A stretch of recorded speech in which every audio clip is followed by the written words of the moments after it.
नमस्कार, आप देख रहे हैं कुरुक्षेत्र और मैं हूं आपके साथ आलोक। उत्तर प्रदेश विधानसभा चुनाव के नतीजों को आए लगभग 3 महीने से ज्यादा का वक्त हो चुका है। 100 दिन का जो रूपरेखा था, जो कार्यकाल था, वो भी किस तरीके से नेता मंत्री अपने विभागों की प्रस्तुति दे चुके हैं। लेकिन इस पूरी कवायद के बीच प्रदेश अध्यक्ष को लेकर के बात करें तो प्रदेश अध्यक्ष स्वतंत्र देव सिंह अब तिहरी जिम्मेदारी निभा रहे हैं।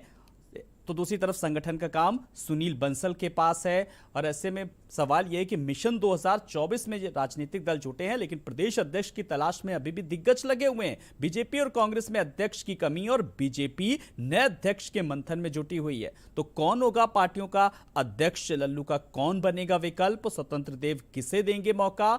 और बड़ी बात की क्यों नहीं मिल रहा प्रदेश अध्यक्ष? आखिर कौन करेगा नेतृत्व? ऐसे तमाम सारे सवाल हैं जो आज हम आए हुए मेहमानों से जानेंगे और समझेंगे। तो यूपी बीजेपी का प्रमुख अब कौन? और इस बीच समाजवादी पार्टी की भी 2024 को लेकर के क्या कुछ तैयारियां हैं और कांग्रेस में लल्लू का विकल्प कौन होगा? बीजेपी कांग्रेस में अध्यक्ष की जो कमी है कब तक दूर हो जाएगी? तो कब तक एक बड़ी खबर सामने आ सकती है? ऐसे तमाम सारे सवालों के जवाब आज हम आए हुए मेहमानों से लेंगे।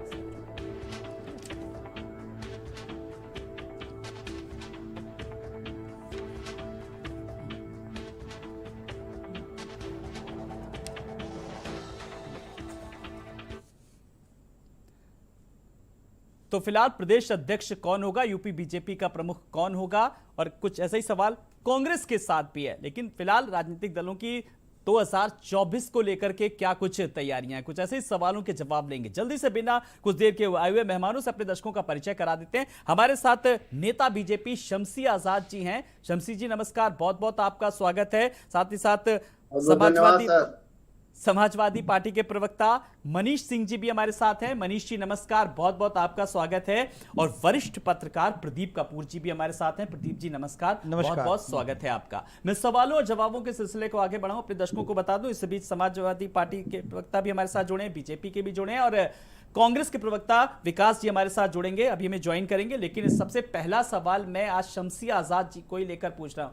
शमसी जी, 100 दिन सरकार के पूरे हो गए, कार्यकाल भी किस तरीके से उनका क्या कुछ रहा, एक रूपरेखा जो उन्होंने उपलब्धियां थी वो भी गिना दी, लेकिन पार्टी अध्यक्ष को लेकर के, प्रदेश बीजेपी अध्यक्ष को लेकर के अभी भी तलाश जारी है।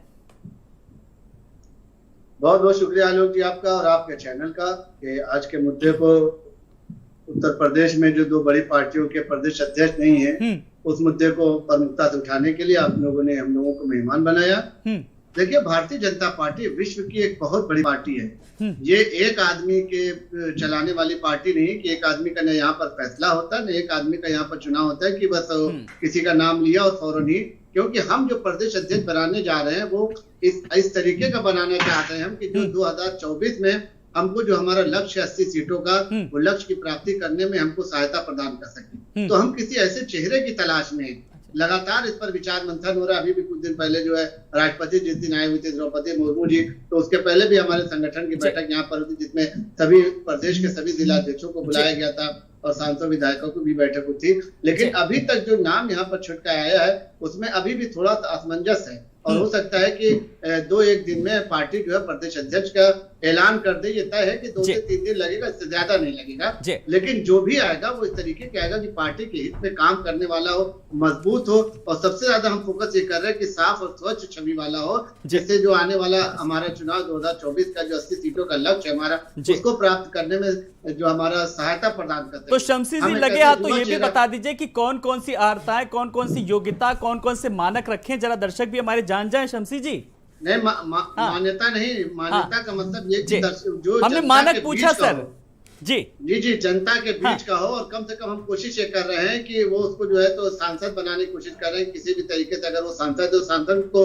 प्राथमिकता दी जा रही है कि प्रदेश अध्यक्ष ऐसे आदमी को बनाया जाए जो सांसद हो। ये अजीब सा है मैटर कि थोड़ा सा कभी विचार मंथन होता है कि दलित समाज से किसी को बनाया जाए और कभी विचार मंथन होता है कि ओबीसी हो, या कभी विचार मंथन होता है किसी जो है वो जो स्वर्ण की तरह वो स्वर्ण समुदाय से बनाया जाए। लेकिन जो भी बनाया जाएगा वो एक ऐसा चेहरा होगा कि जब आप देखेंगे, जब उसका नाम होगा तो आपके चैनल। अच्छा, चलिए, आपने जैसा कि कहा कि कभी दलित कभी सवर्ण, यानी कि अभी जातिगत समीकरण साधने की कोशिश, उस पर मंथन चल रहा है, ये माना जाए क्या?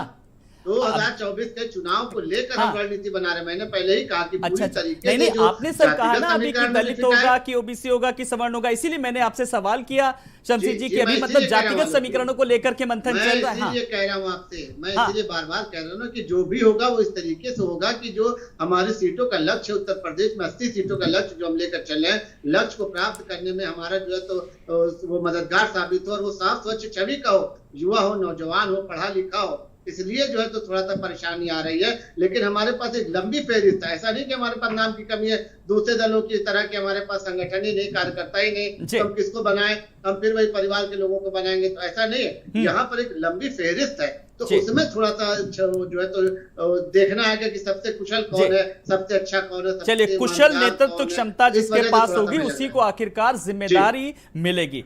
मेरे साथ विकास श्रीवास्तव जी भी हैं, कांग्रेस के प्रवक्ता।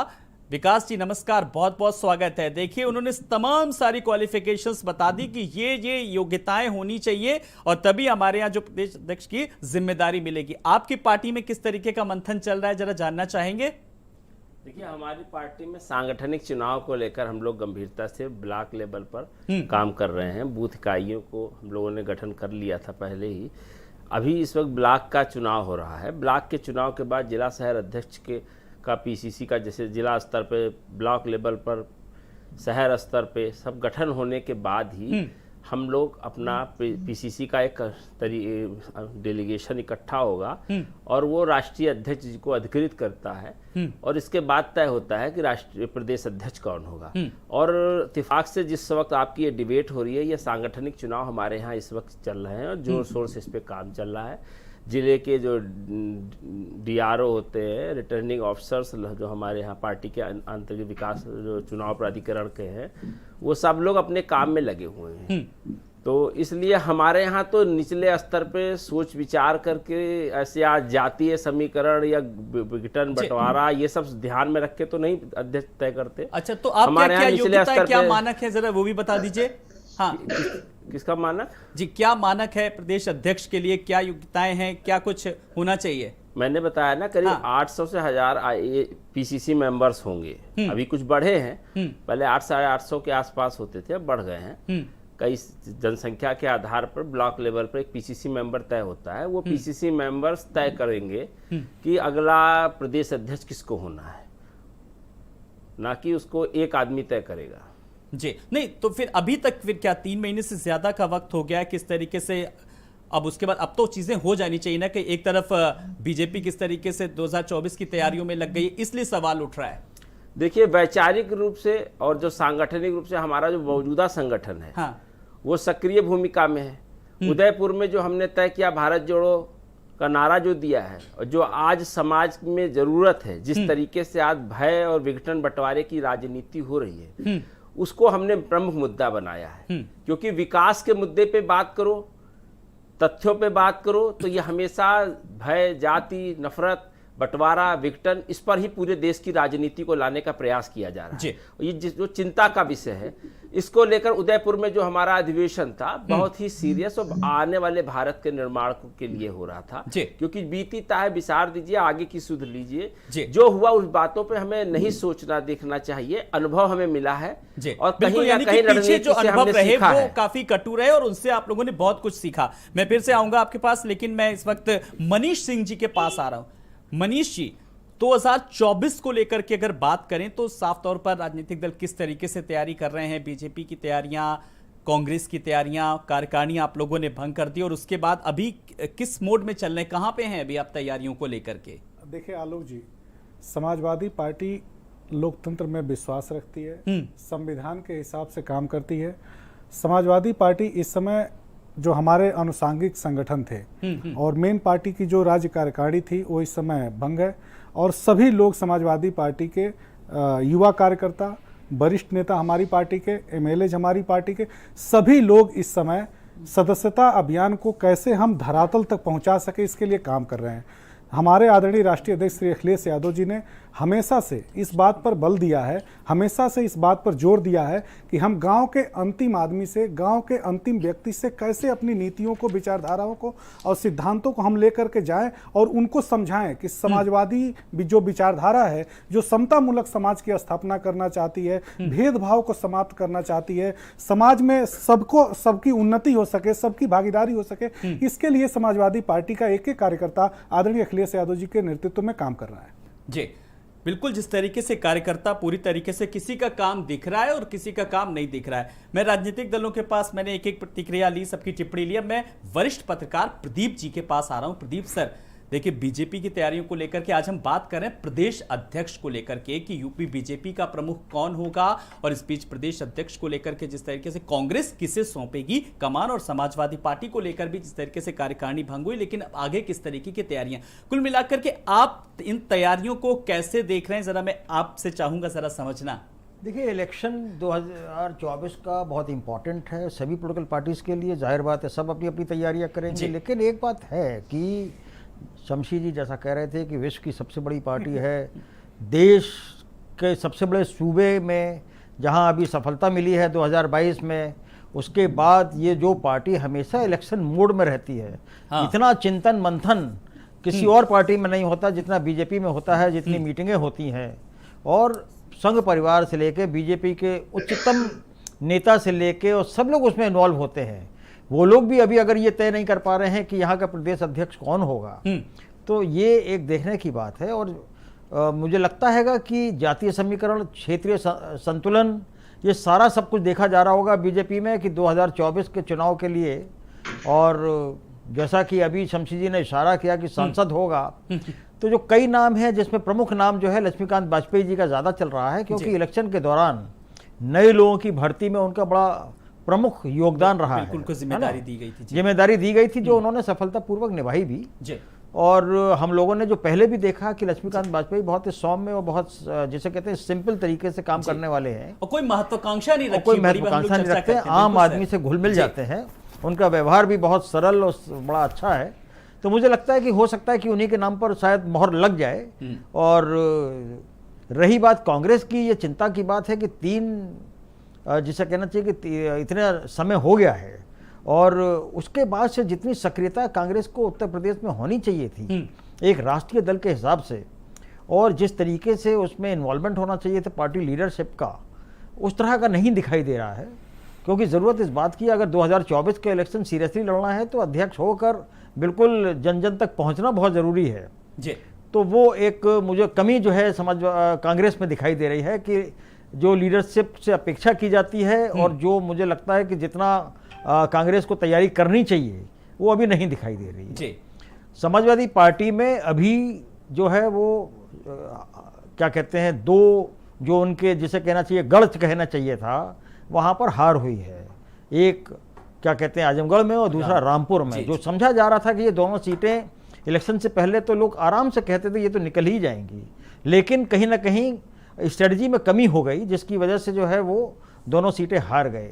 इस हार का जो जिसे कहना चाहिए कि सबक लिया है समाजवादी पार्टी ने कि उन्होंने संगठन पर महत्व देने की कोशिश की है और संगठन में आमूलचूल परिवर्तन लाने के लिए उन्होंने सारी की सारी इकाइयों को भंग किया है और साथ में ये भी अनाउंस किया है कि राष्ट्रीय अध्यक्ष जो है वो उत्तर प्रदेश के 80 लोकसभा जो क्षेत्र हैं वहाँ भी जाएंगे और छोटी जगहों पर भी जाएंगे, निकलेंगे बाहर। जो एक बात कही जाती है कि राष्ट्रीय अध्यक्ष निकलते नहीं है, तो ये अनाउंसमेंट हुआ है कि बहुत निकलेंगे वो, और इस बात का भी हुआ है। तो तैयारियां मेरे ख्याल से सब लोग अपने अपने तरीके से कर रहे हैं राजनीतिक। और 2024 का इलेक्शन आप जानते हैं कि सत्ता जो है वो यूपी से ही होके जाती है जी, तो इसलिए चिंता जो है सभी स्वाभाविक है, सभी पॉलिटिकल पार्टीज में होगी, इसीलिए यूपी पर ज्यादा फोकस है।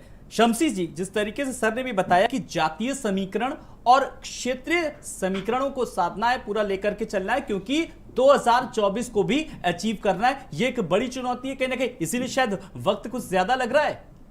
नहीं, देखिए चुनौती नहीं है। हाँ, चुनौती नहीं है, हमारे पास एक लंबी फहरिस्त है। मैंने बताया ना कि हमारे पास इन्होंने, भाई साहब ने, पत्रकार हमारे, मैं इनका सम्मान करता हूँ, उन्होंने एक नाम बताया, मैं किसी का नाम नहीं बताना चाहता। ऐसे कई नाम हैं जिसमें आप हरीश गौतम जी का नाम ले लीजिए जो अलीगढ़ से सांसद हैं। तो इस तरीके के ऐसे कई लोग हैं जो लिस्ट में हैं और चाहे ओबीसी से अगर लिया जाएगा तो उसमें भी कई नाम है, दलित समाज से लिया जाएगा तो उसमें भी कई नाम है। इस वजह से सिर्फ हो रहा है कि उसमें जो सबसे कुशल योग, हम पहले कुशल योगी जो होता है उसकी एक लिस्ट बनाते हैं और उसके बाद जो उसमें सबसे कुशल होता है उसको बनाते हैं। जिस तरीके से केशव प्रसाद मौर्य हुए, महेंद्र नाथ पांडे हुए और अभी जो सफलता की ऊंचाई पर उत्तर प्रदेश को ले जाने वाले स्वतंत्र देव सिंह हुए, तो ऐसे ही हम किसी प्रदेश अध्यक्ष का चुनाव करने में लगे हुए हैं। नहीं, बहुत तो कुशल नेतृत्व समझ में आ जाती है। जो शीर्ष नेतृत्व है उसमें किस तरीके से जो कॉम्बिनेशन बैठा है, चाहे वो ओबीसी की बात करें, चाहे वो क्षत्रिय की बात करें, चाहे वो ब्राह्मण की बात करें, क्यों शमसी जी? जी, मैं यही बताना चाह रहा हूँ सर कि 2 से 3 दिनों में आप देखेंगे, क्योंकि पूरी तैयारी हो चुकी है, हमारे ख्याल से फाइनल नाम भी हो चुका है, दिल्ली में बैठक भी लगातार हो रही है और 1 से 2 दिनों के अंदर उत्तर प्रदेश को, भारतीय जनता पार्टी को एक ऐसा अध्यक्ष जो है दिया जाएगा जो हमारे आने वाले चुनाव में हमारे लाभकारी हो, साफ और स्वच्छ छवि वाला हो। हमारा सबसे ज्यादा जो है तो कंसंट्रेट जो है, जो हमारा जो सबसे ज्यादा यहाँ पर इस वक्त ध्यान रखने वाली बात यह है कि वो ऐसा चेहरा हो जो युवा भी हो, ऐसा चेहरा हो जो साफ स्वच्छ छवि वाले का हो, जो संगठन में भी मजबूत हो, जमीन ही देता हो जी। चलिए, ताकि उसके बाद जो हम अगर उसको जो है लॉन्च करते हैं, उसको प्रदेश अध्यक्ष की जिम्मेदारी देते हैं, तो 2024 का चुनाव सफलतापूर्वक जीत सके और अपने लक्ष्य की प्राप्ति कर सके जी। 2024 को लेकर के जब हम बात कर रहे हैं, युवा चेहरे की बात की है, मैं मनीष जी जरा इस सवाल का जवाब आपसे चाहूंगा। भाई, राष्ट्रीय अध्यक्ष की बात करें वो तो युवा है, समाजवादी पार्टी भी युवाओं की बात की जाती है। जब प्रदेश अध्यक्ष को लेकर के बात करेंगे, आने वाले समय में कितने युवाओं को फिलहाल तरजीह दी जा सकती है? देखिए आलोक जी, आपने बहुत ही मौजूद सवाल पूछा है जी। और समाजवादी पार्टी युवाओं को, देश की इकलौती ऐसी समाजवादी पार्टी एक राजनीतिक पार्टी है जिसने सबसे ज्यादा अवसर युवाओं को दिया है और सबसे ज्यादा, आप विधान परिषद जो कार्यकाल था विधान परिषद का, आपने देखा होगा बहुत सारे नौजवान चेहरे थे हमारी पार्टी से जो एमएलसी थे और बहुत सारे लोग ऐसे हैं जो संगठनों में विभिन्न पदों पर काम कर और जिनका गैर राजनीतिक पृष्ठभूमि है। शमसी आजाद जी एक बात कह रहे थे जब उन्होंने परिचर्चा को प्रारंभ किया, तो उन्होंने एक बात कहा कि दलित हो सकता है, पिछड़ा हो सकता है, अगड़ा हो सकता है। बहुत ही मासूमियत से शमसी आजाद जी ने ये बात कही, लेकिन जब समाजवादी पार्टी का जिक्र होता है तो मुझे दुख होता है कि जब समाजवादी पार्टी को जातिवादी पार्टी कही जाती है। हमारे इकलौते ऐसे देश के नेता श्री अखिलेश यादव जी हैं जिन्होंने हर वर्ग, हर धर्म, हर जाति और हर पंथ से युवाओं को, कमजोर वर्ग के युवाओं को निकाल करके ले आया उन्होंने और राजनीति में उनको आगे बढ़ाया। कभी कभी सफलता और असफलता से हमारे राजनीति का मूल्यांकन नहीं होना चाहिए, सफलता और असफलता चलती रहती है और इसलिए कि कभी हम सफल होते। शमसी जी रुक जाइए, अब देखिए हमको तो चेहरे पर इनके ऐसी हताशा लगती है कि मैंने इनकी पार्टी का जिक्र भी नहीं किया और इनको हमारी पार्टी की शमसी जी रहती है।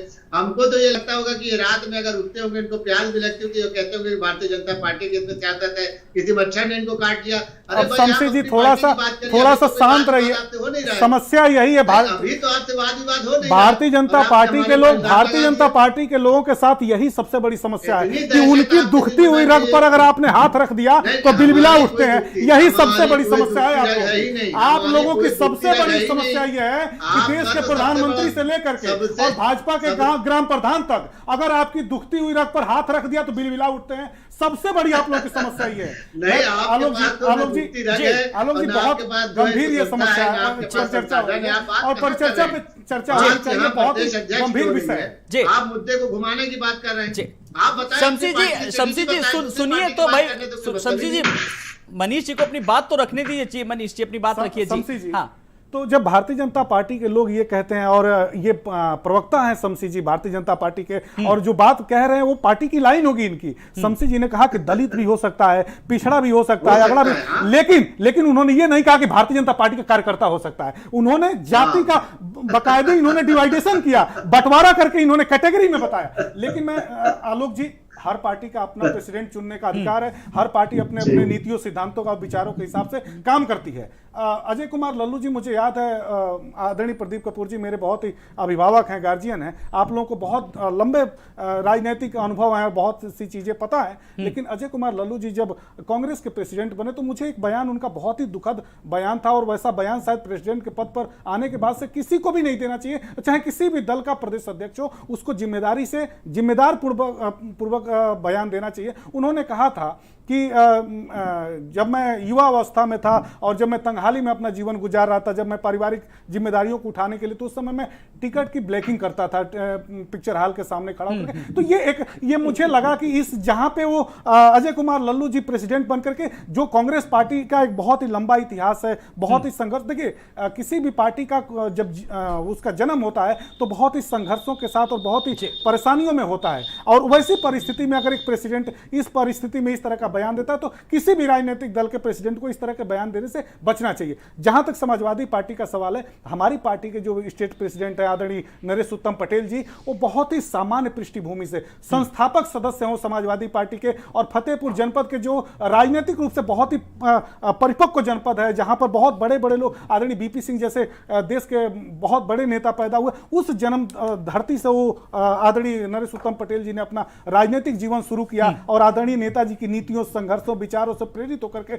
आज हमारे आदरणीय श्री अखिलेश यादव जी की नीतियों, सिद्धांतों और विचारों पर चलते हुए समाजवादी आंदोलन को मजबूत जिस तरीके से आप बात कर रहे हैं, लेकिन अपने ही नाराज हैं। पल्लवी पटेल मैडम देखिए किस तरीके से नाराज हैं। ओम प्रकाश राजभर भी समय समय पर नाराजगी भी जाहिर करते आए हैं और साथ ही साथ नसीहत भी देते हैं। अब मैं वो नसीहत बताऊं क्या कि एसी से अखिलेश यादव बाहर निकलें और जनता के बीच जाएं। खैर जी, नाराज हो गए होते अगर राज्यसभा न भेजे गए होते। जी जी आलोक जी थोड़ा सा छोटा सा काउंटर है। आलोक जी छोटा सा, आलोक जी छोटा सा काउंटर है। जल्दी से लीजिए, फिर मुझे विकास जी के पास आना है। आलोक जी छोटा सा काउंटर है। शमसी जी बिल्कुल सहयोगी दल है, ठीक है कि सहयोगी दल है। शमसी जी सुन लीजिए, शमसी जी सहयोगी दल है, वो किसी बात पर हमसे, शमसी जी अरे शमसी सुन लीजिए, शमसी जी सुन लीजिए, सहयोगी दल है, किसी बात पर हमसे नाराज हो सकते हैं, किसी बात पे हमसे रुष्ट हो सकते हैं और मान भी सकते हैं, लेकिन शमसी जी ये बताइए ना, वरुण गांधी किस बात के लिए नाराज है? वरुण गांधी जी का तकलीफ क्या है? उमा भारती जी की तकलीफ क्या है? सुब्रमण्यम स्वामी जी की तकलीफ क्या है? आदरणीय शमसी जी बता दीजिए। सर यहाँ पर एक मिनट शमसी जी और मनीषी मैं आपके पास आऊं, लेकिन उससे पहले मैं जरा प्रदीप जी के पास आ रहा हूं। प्रदीप जी, क्योंकि मैं चाह रहा हूं कि सार्थक बहस हो, एक बड़ा पैनल, एक प्रबुद्ध पैनल हमारे साथ जुड़ा है। बात वरुण गांधी को लेकर के हुई और बात पल्लवी पटेल को लेकर के हुई कि अपनों से ही नाराजगी है, लेकिन वरुण गांधी की नाराजगी समय समय पर किन मुद्दों को लेकर के होती है? अभी मैं बताऊं, जब आम जनमानस को लेकर के सवाल उठता है, महंगाई को लेकर के हमेशा वरुण गांधी निशाना साधते हैं। वो एक आम जन की आवाज, ना कि उनके निजी हित होते हैं। सर नहीं, ठीक कहा आपने कि भाई उनके जो है अनएम्प्लॉयमेंट को लेके, यूथ को लेके, महंगाई को लेके, इस तरह के इश्यूज वो उठाते हैं, और ये तो एक उठाते रहना भी चाहिए। और रही बात सहयोगी दलों की, देखिए सहयोगी दल भी जो है वो अपनी अपनी बात अपने तरीके से कहते रहे हैं, ऐसा कोई वो बात नहीं है। और अब जब इलेक्शन आएगा उसके बाद वो तय करेंगे साथ रहना या नहीं रहना है, वो एक अलग बात है। लेकिन वो अपने अपने तरीके से बात कहने का भी थोड़ी डेमोक्रेसी तो होनी चाहिए ना, कि अपनी बात कहें। उसमें सभी कुछ अगर डर के रहेंगे तो कैसे होगा? तो उसमें कोई ऐसे वो नहीं है। एक हेल्दी डेमोक्रेटिक माहौल में अगर सहयोगी दल अपनी बात खुल के रख भी रहे तो अच्छी बात है। लेकिन दिक्कत तब आती जब वो चीजें पार्टी से बाहर निकलती हैं, जब वो सार्वजनिक मंचों से बोली जाती है, तब। चलिए शमसी जी। जज कहता है जी, मुखिया कहता है कि हमको नसीहत नहीं चाहिए, हम किसी की नसीहत नहीं सुनेंगे। शमसी जी, बहुत बड़ी समस्या आप लोगों के साथ है।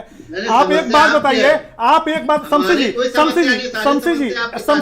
शमसी जी एक बात का मेरे जवाब दे दीजिएगा। आप आपके साथ गठबंधन में तृणमूल कांग्रेस रही है कि नहीं रही है? जनता दल यूनाइटेड गठबंधन में रहकर के उसने साथ छोड़ा है कि नहीं छोड़ा? हमारे साथ अकाली दल आपके साथ रहा है, छोड़ा है कि नहीं आपके साथ छोड़ा है? हमारे साथ तो जो उत्तर प्रदेश में सब है। अरे अब उत्तर प्रदेश, अब देखिए यही सबसे बड़ी समस्या है। गठबंधन की यहाँ पे चर्चा हो रही है, गठबंधन की चर्चा हो रही है, गठबंधन के साथ ही नाराज होते हैं, मानते हैं। कभी कभी समान विचारधारा पर हम आगे चलते हैं, कभी कभी आगे चल करके वो समान विचारधारा पर चलते हैं, कभी कभी हमारा गठबंधन टूट जाता है, असफल हो जाता है। नहीं है, नहीं ये उनके चाचा शिवपाल जी कह रहे हैं कि राजनीति में परिपक्व नहीं है। ये उनके सहयोगी संगठन कह रहे हैं कि एसी से निकलते नहीं है। ये उनके अपने करीबी हैं जो कह रहे हैं कि जमीन पर नहीं उतरते, जनता के बीच में नहीं जाते। ये हमारा आरोप तो है नहीं। ये तो उन्हीं के लोगों का आरोप है जो उनके बीच में है। शमसी जी, हमारा तो आरोप है शमसी नहीं। जी, आजमगढ़ की जनता ने भी जवाब दे अरे दिया। अब आजमगढ़ की जनता ने भी जवाब दे दिया। 2024 का इंतजार नहीं, करिए। अरे, आजमगढ़ रामपुर की जनता की बात कब तक लेकर के आप होते रहेंगे? चुनाव जीत गए, अब आगे जनता आपसे महंगाई पर सवाल पूछ रही है, जनता आपसे बेरोजगारी पर सवाल पूछ रही है, जनता सड़कों का जो खस्ता हाल है उस पर सवाल पूछ रही है। आप जनता के सवालों का तो जवाब नहीं दे रहे। तीसरी बार शपथ लेने जा रहे हैं मोदी जी, आप ये समझ लीजिए। इंतजार तो हमको है, आपको क्या है? चलिए फिलहाल हम बात कर रहे हैं प्रदेश अध्यक्ष को लेकर के। विकास जी, ठीक है, चलिए विकास जी के पास आ रहा हूं। कुल मिलाकर के हमने बीजेपी को लेकर के तैयारी को लेकर के बात की, कौन कौन से नाम किस तरीके से आगे चल रहे हैं प्रदेश अध्यक्ष को लेकर के। कांग्रेस की बात करें तो अजय लल्लू का फिलहाल पद खाली है, तो अब जल्दी से जल्दी किसको जिम्मेदारी मिल सकती है? फिलहाल किन किन नामों को लेकर के मंथन चल रहा है, क्या कुछ सुगबुगाहट चल रही है, जरा अंदर पार्टी में क्या चल रहा है, जरा यहाँ पे पब्लिक फोरम में जानना चाहेंगे विकास जी। देखिए, जिस तरीके से हमारे सरकार के पार्टी के प्रवक्ता जी बोल रहे हैं, वो भाषा कभी भी लोकतंत्र में स्वीकार्य नहीं होती है। हम धर्म जाति के आधार पर या किसी व्यक्ति को छोटा या बड़ा बता के नहीं करते हैं। हमारे यहाँ राष्ट्रीय अध्यक्ष भी अकेले फैसला नहीं लेते। मैंने कहा ना, जितने पीसीसी मेंबर हैं, सभी प्रदेशों के पीसीसी मेंबर जब दिल्ली में इकट्ठा होंगे और सीडब्ल्यूसी की बैठक होने के बाद ही फाइनल होता है कि किसको राष्ट्रीय अध्यक्ष तय करना है। और जब प्रदेश अध्यक्ष का भी फैसला होता है तो उसके लिए भी पूरी गवर्निंग बॉडी बैठती है, इसके बाद तय होता है। और ये आधार नहीं होता है कि किस जाति का होना चाहिए, कितनी वोट की राजनीति, या 24 घंटे प्रचार के मूड में नहीं रहा जाता है। हमारा अभी विषय है कि भारत को तोड़ने वाली जो ताकतें हैं उनको निस्ते नाबूद करना है। इस देश का जो आर्थिक विकास पूरी तरीके से छिन्न भिन्न कर दिया गया है, देश की तमाम सारी जो हमने पीएसयू स्थापित किए थे उनको बेचा जा रहा है और आर्थिक रूप से भारत को कंगाल करके श्रीलंका के रास्ते पे भेजने का प्रयास किया जा रहा है। नॉर्वे की तरह समाप्त करने का जो षड्यंत्र किया जा रहा है, भारत की जनता को धर्म जाति नफरत में फंसा करके असल मुद्दों से विमुख किया जा रहा है। उस लड़ाई को हमें लड़ना है। उस लड़ाई के लिए जिसके हाथ में भी कांग्रेस का तिरंगा होगा वो हमारा लीडर होता है। वो स्थानीय स्तर पे भी, जिले स्तर पे भी और राष्ट्रीय स्तर पे भी। उसको तय करने के लिए कोई बंद कमरे में या किसी संघ कार्यालय में बैठ के षड्यंत्र नहीं किया जाता है। विकास जी, आपने सारी चीजें बता दी, लेकिन बड़ी बात यह है कि अब 2 साल का जिस तरीके से वक्त है, 2024 को लेकर के बीजेपी ने तैयारियां शुरू कर दी हैं, और आपकी क्या कुछ तैयारियां हैं जनता जानना चाहती है, क्योंकि समय कोई बहुत ज्यादा नहीं है अभी रणनीति बनाने में, और बीजेपी लोकसभा को लेकर के 80 की 80 सीटों को लेकर के टारगेट चल रही है। ऐसे में देखिए, कांग्रेस पार्टी वोट की राजनीति, मैंने कहा ना, कभी नहीं करती है, न षड्यंत्र की राजनीति करती है। हमको पता है हमें सबको लेके चलना है। हार जीत आपका विषय हो सकता है, लोगों का विषय हो सकता है। हमारी संसद में संख्या कम हो सकती है, सदन में हम कमजोर हो सकते हैं, पर अपने सिद्धांतों से हम समझौता नहीं करने वाले लोग हैं। इन लोगों को धर्म जाति नफरत के आधार पर जो देश को ढकेला जा रहा है पीछे, और वैश्विक स्तर पर भारत को अपमानित किया जा रहा है, जिस तरीके से नफरत की भाषा बोलने वाले नेता बन जा रहे हैं, हेट स्पीच वाले रातों रात हीरो बन जा रहे हैं, ऐसी राजनीति का हमें जवाब चाहिए,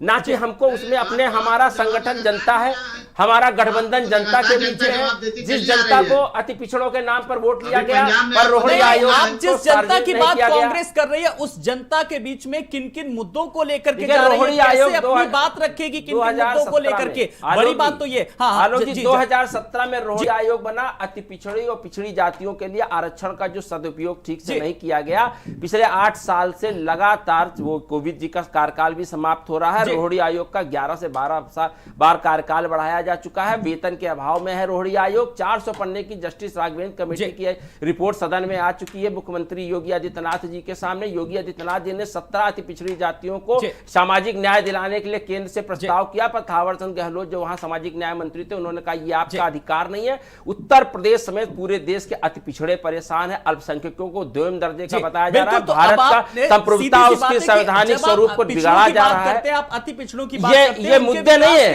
ये जनता के मुद्दे हैं, और जनता, वही मैं कह रहा हूं कि आप जनता के बीच जाएंगे, बात जनहित की कैसे करेंगे? लेकिन सर, मुझे एक ब्रेक लेना, लेकिन मैं उससे पहले सर आपसे चाहूंगा कि कांग्रेस को लेकर के जिस तरीके से जब मैंने तैयारियों को लेकर के कहा तो उन्होंने तमाम सारे मुद्दे गिना दिए, लेकिन आप जनहित के बीच में जनता के मुद्दों को लेकर के कैसे जाएंगे? किन किन मुद्दों को लेकर के कैसे पहुंचाएंगे अपनी बात? क्या संदेशा जाएगा लोगों में? जी, कांग्रेस के सामने एक बहुत बड़ी चुनौती है इसलिए कि अगर कहीं राष्ट्रीय स्तर पर यह देखा जाता है कि अगर बीजेपी का कोई अल्टरनेटिव है तो कांग्रेस की बात करते हैं, लेकिन जो अभी विधानसभा में हमने देखा कि 2 सीटें मिली और 2% वोट पर सिमट गई, और उसके बाद भी जो सीरियसनेस कांग्रेस के अंदर आनी चाहिए थी वो अभी आ नहीं रही है।